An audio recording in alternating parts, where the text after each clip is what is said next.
பிரைஸ்லாட் கர்த்தருடைய நாமத்திற்கு மகிமை உண்டாவதாக. இன்னைக்கு ஆண்டவர் நமக்கு என்ன வாக்குத்தத்தமாய் சொல்லுகிறார் வாசிக்கலாம்.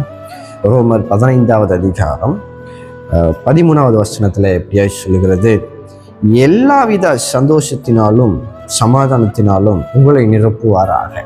அல்லேலூயா. இன்றைக்கு ஆண்டவர் உங்களை பார்த்து சொல்கிறார், எல்லா விதமான சந்தோஷத்தினாலும் எல்லா விதமான சமாதானத்தினாலும் உங்களை நிரப்ப போகிறேன் என்று சொல்லி. அல்லேலூயா.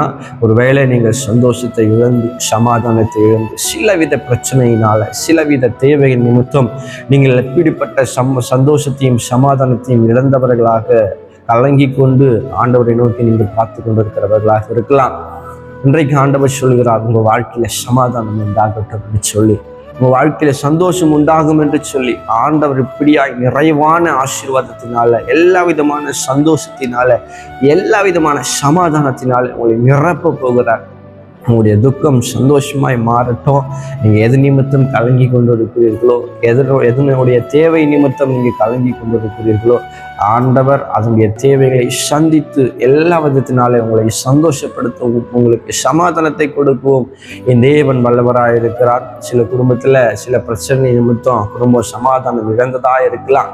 ஆண்டவர் இன்னைக்கு உங்களை பார்த்தான் சொல்றாரு, உங்க குடும்பத்துல எல்லா விதமான சந்தோஷமும் சமாதானமும் தங்கட்டும்.